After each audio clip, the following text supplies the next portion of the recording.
Salle comble, cinéma Richelieu. À l'affiche, pique-nique, fêtes, sorties d'école ou travaux agricoles. Des souvenirs qui peuvent sembler anodins et qui pourtant ont rempli cette salle à 4 reprises. Un succès inattendu qui démontre pour les organisateurs que ces films amateurs sont de précieux témoins de la petite et grande histoire. Les caméras, on va dire, traditionnelles ne se sont pas intéressées à ce type de territoire et ce sont souvent les amateurs qui ont, eux, raconté en images l'histoire de ce territoire. D'où l'intérêt de projeter ces films dans les lieux mêmes où ils ont été tournés pour être au plus près des habitants. Durant la projection, les images sont commentées et le public est invité à participer. Ah, c'est pas l'école Mirabeau ? Ah, il s'est trompé alors, monsieur Pion. Le but est de revivre l'histoire locale, partager sa mémoire ou le rire. Le monde d'autrefois paraît familier par ses décors et parfois lointain par ses habitants. Tous ces films ont été collectés, restaurés et conservés par l'agence régionale cyclique. Grâce à une dizaine de donateurs, elle a pu monter ce film d'1 heure. Parmi les spectateurs ce soir, Pierre Léon, l'un des donateurs.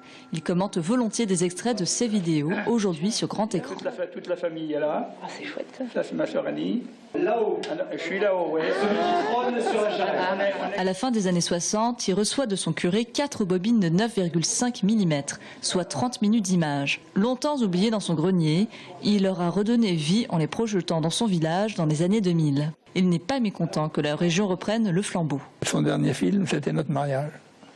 Alors on avait beaucoup d'intérêt à ce que ça se maintienne, quoi.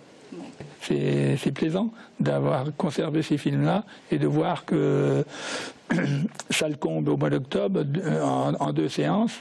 Aujourd'hui, à nouveau, Salle comble en 2 séances. Et ça veut dire qu'il y a beaucoup d'intérêt à ces anciens films. Ces projections ont permis à certains de franchir le pas et de déposer à leur tour leur film amateur. Une 3e projection des mémoires de Chignonnet est en cours de réflexion.